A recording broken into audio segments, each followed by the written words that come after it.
industrial que puso a jugar a actores que competían por los mercados, una guerra capitalista, imperialista.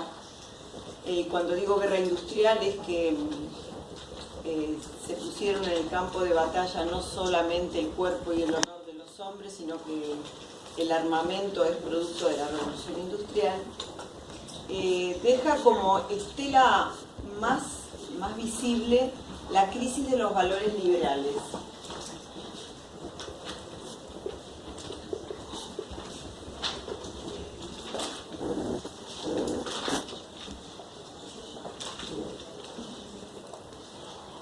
¿Cuáles son esos valores liberales que entran en crisis? ¿Qué significa que entran en crisis? Que ya la gente no...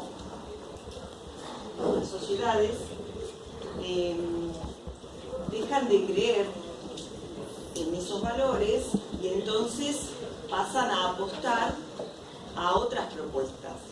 Esos valores liberales son los que se consolidaron a lo largo del siglo XIX como consecuencia de la Revolución Francesa. ¿Se acuerdan?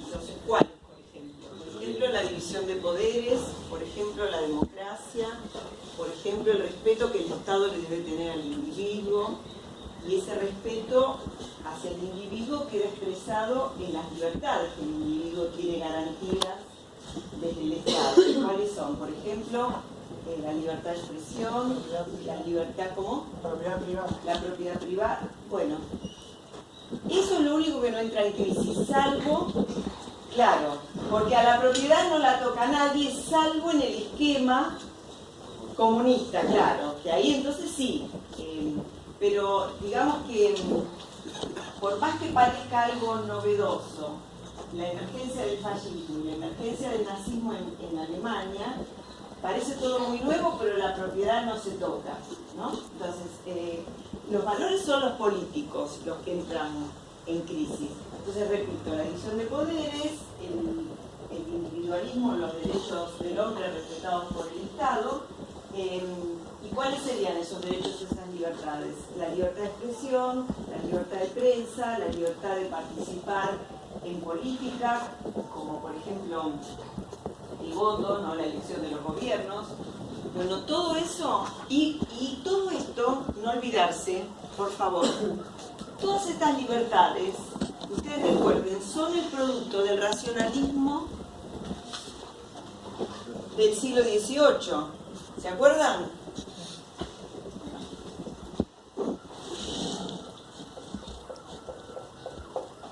Porque ese racionalismo del siglo XVIII había impugnado a los dogmas religiosos previos a ese racionalismo. Entonces, estos valores liberales están vinculados o son el producto del racionalismo del siglo XVIII.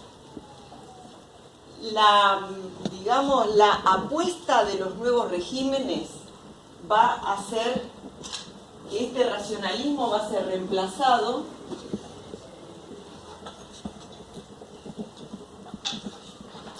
por dos valores que no tienen nada que ver con la razón, que son el instinto y la voluntad. Ahora vamos a ver cómo operan estas dos conductas que vienen a reemplazar al racionalismo. Ustedes piensen, si se pone el acento en el racionalismo, se está apostando al análisis, a la impugnación, a decodificar, digamos, verdades absolutas que por ahí no lo son, en el racionalismo. Pero como los nuevos regímenes que surgen, lo que piden es fe y obediencia absoluta al Estado. No se apuesta al racionalismo. El racionalismo es el enemigo del nazismo y del fascismo. Entonces, ¿a qué apuestan?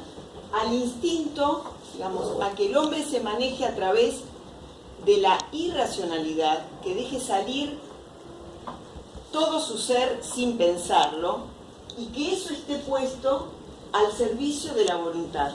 Esto, en otras palabras, significa fe y obediencia ciega. ¿Por qué? Porque los nuevos regímenes van a pedir, y ahora vamos a ver cómo surgieron, van a pedir justamente que la gente apueste a un nacionalismo extremo, a apostar a que ese nacionalismo tiene que tener un condimento muy fuerte de xenofobia, es decir, despreciar por sobre todas las cosas a través de la irracionalidad la cultura ajena, además aceptar que ese nacionalismo puede tener un condimento racial que no tiene ningún fundamento racional, pero puesto al servicio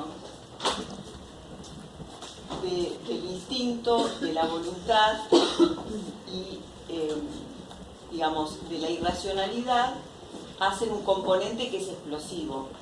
Todo esto, ¿con qué se combina? Con que cuando termina la Primera Guerra, hay excombatientes los que estuvieron en la trinchera, en el frente de guerra, que cuando vuelven, por ejemplo, a Alemania, se van a reunir en grupos de choque, en grupos paramilitares llamados Freikorps.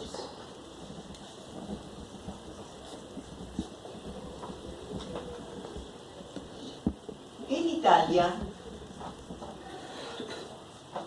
esos mismos, digamos, grupos similares, excombatientes, hombres que estuvieron en la trinchera, cuando vuelven a sus lugares de trabajo, a sus lugares de residencia, se van a reunir en grupos llamados cuadristas. En ambos casos son excombatientes, imagínense, tienen vínculos con el ejército, un gran sentimiento, digamos, de revancha. En el caso de Alemania, porque perdieron la guerra y les habían prometido que en 4 meses la ganaban. En el caso de Italia, porque están dentro del bando de los que ganaron, pero no le dieron lo que le habían prometido. ¿Se acuerdan que lo comentamos la clase pasada? Entonces lo que hay es una sensación de bronca, de revancha y la firme convicción de que quieren buscar chivos expiatorios, de que hay que buscar culpables a esta situación. Entonces esa bronca la van a canalizar, por ejemplo, bueno, a ver, la violencia, que es la conducta que los conduce, está marcada por esto y por esto, ¿no? Ahora, esa violencia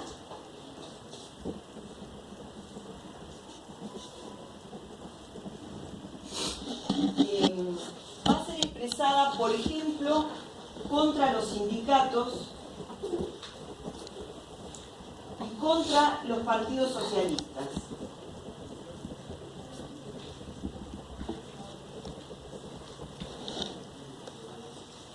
¿Por qué?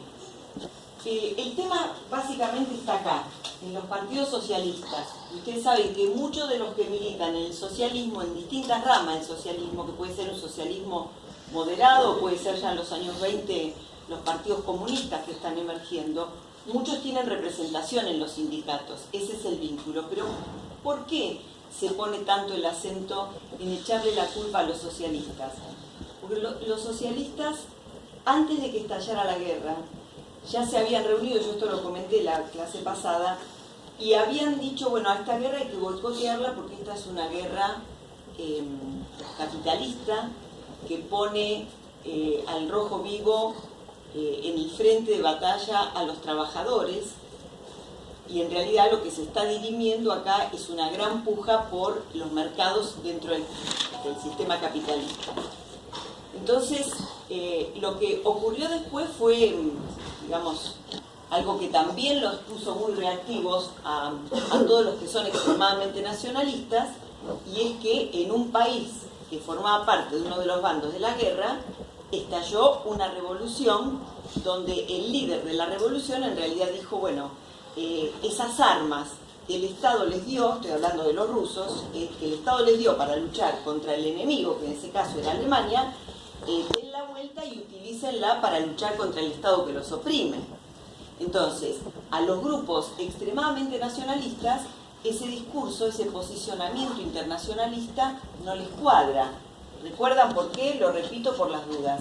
Porque el socialismo tiene su base en el internacionalismo y apuesta a que la solidaridad del obrero tiene que estar en concordancia con otros obreros. Entonces, como esa guerra era una guerra capitalista, era una traición a los principios del socialismo. Claro, lo que decía Jean Jaurès.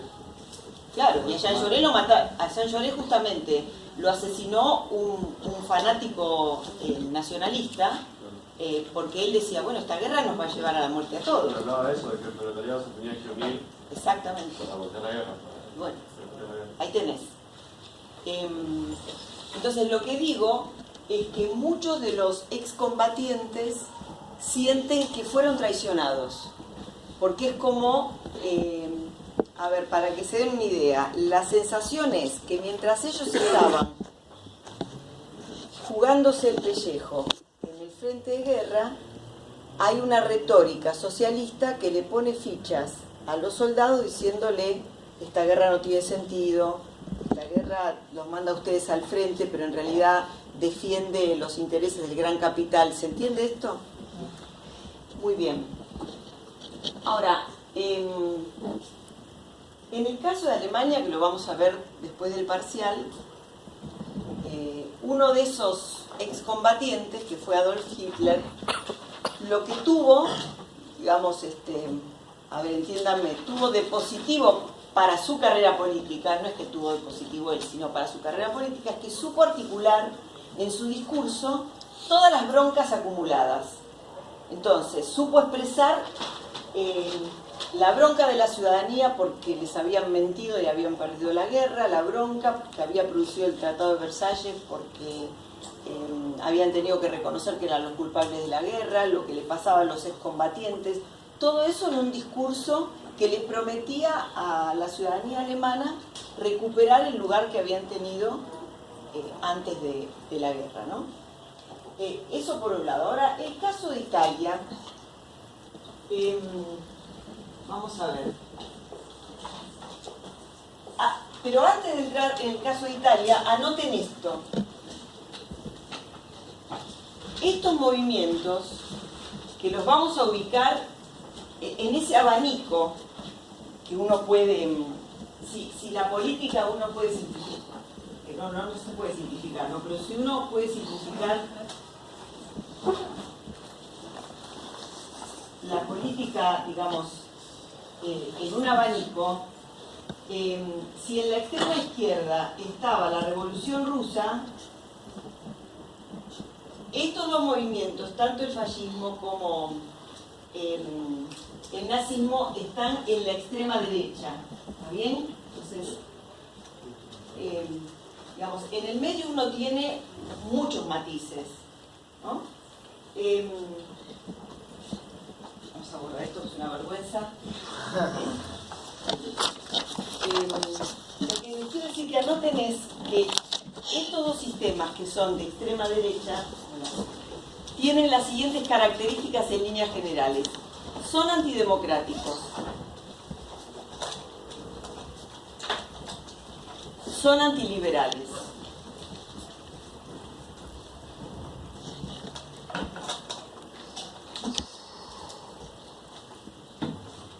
son antisocialistas.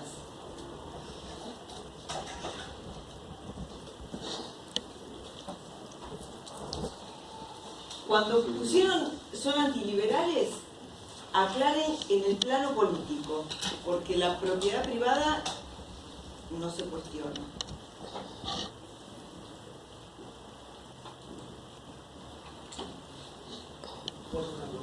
¿Sí? ¿Por qué el partido de Hitler se llamaba Partido Nacional Socialista si odiaban a los socialistas? Mira, eso él lo explica en el libro que escribió Mi Lucha, y lo dice sin ningún tipo de prurito.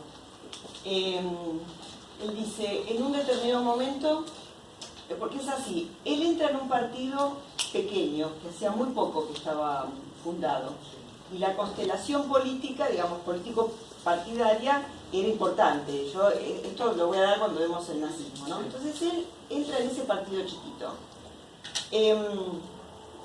Y se transforma en el líder del partido.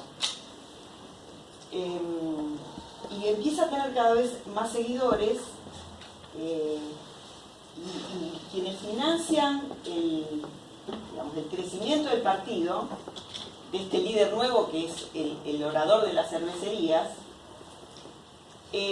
son gente de dinero que le tiene miedo al avance de la izquierda, y el apoyo político que tiene Hitler son esos contactos dentro del ejército que a él le habían quedado de la época de la guerra. Es decir, del abanico vergonzoso que yo hice es del centro bien para la derecha, ¿no? Esos son los apoyos que él tiene. Entonces, él se da cuenta, una de las cosas que se da cuenta, es que él necesita, una vez que se consolidó dentro de un determinado grupo social, digamos, es ampliarla, esa base. Entonces, lo que él mismo dice es, sin ningún tipo de problema, le puse al partido la denominación socialista acompañando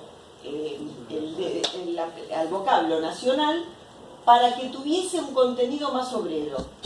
Pero en realidad, si vos ves todo lo que escribe, Mi lucha es como una cloaca contra el socialismo y contra, obviamente, los pilares con los que él se basa para esta escritura, en los que él se basa son el antisocialismo, el antijudaísmo y una recusación absoluta al Tratado de Versalles. Pero es esto, es simplemente una cuestión utilitaria. Es que los trabajadores, junto con esta cuestión nacionalista, vean que hay quizás un tema de sensibilidad social, que además el partido también se llama socialista, es esto. Propaganda. Sí. Que además, digamos, cuando ya fue gobierno, tuvo un ministro de propaganda espectacular, ¿no? Supieron cómo manejarse. Bueno, entonces les estaba diciendo,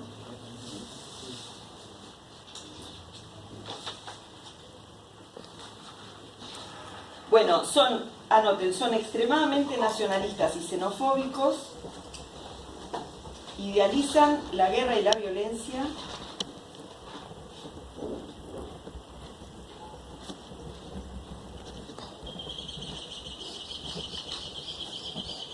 son intolerantes y coercitivos. ¿Qué? Coercitivos, es decir, le quitan la libertad a los demás, o niegan las libertades o los derechos de los demás.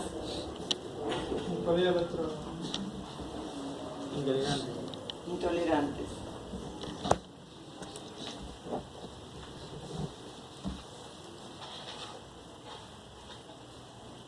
Y tienden a favorecer al ejército, a la policía y a cualquier cuerpo capaz de ejercer coacción física. Claro, pero por ejemplo,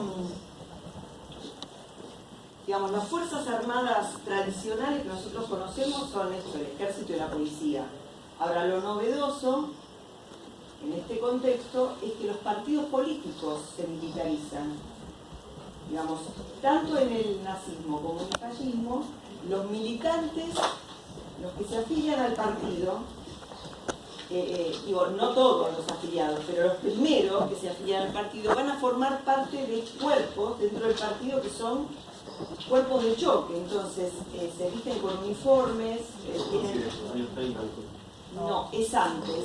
En Italia es en el año entre el 20 y el 22, y el caso del nazismo es toda la década del 20. De hecho, las SA se fundaron en 1923-24 y las SS en 1927. Así que cuando Hitler llega al poder en 1933, estos dos cuerpos ya están andando, digamos, funcionando, y esta cosa coercitiva, ustedes las deben haber visto mucho en la filmografía, pero estar la SA, por ejemplo, vestida con ese color tostado, ¿no? Llevar ya la cruz gamada, que era el símbolo del nazismo, y amedrentar o insultar y golpear a un judío en la calle, y que, digamos, acá hay un tema social también, que parte de la sociedad mirara para otro lado, que parte de la sociedad viera en la ejecución de estos militantes lo que ellos querían hacer, pero ese trabajo sucio lo hacían ellos y no tenían ningún problema, además en ir así vestidos y saludar con la mano en alto y gritar y vociferar, cuando ellos también formaban parte, empezaron a formar parte del Parlamento, porque antes de llegar al poder, que además les digo que llegaron a través de elecciones, ganaron elecciones parlamentarias, estoy hablando de los nazis, ganaron elecciones parlamentarias y compartían con otros militantes o con otros representantes de partidos políticos en el Parlamento, pero ellos no compartían, digamos, no debatían democráticamente, no acordaban, todo era a través de la violencia organizada, se cantaba en voz alta, se desconocía al otro, se gritaba, ¿Qué hacía el Estado antes de Hitler? El Estado lo vio con mucha preocupación, por eso el presidente Hindenburg, estaban tanto el presidente Hindenburg como los partidos socialistas lo veían como lo que era, un peligro latente, sin embargo... ¿No es la primera que había peleado la Primera Guerra? Sí, pero cuando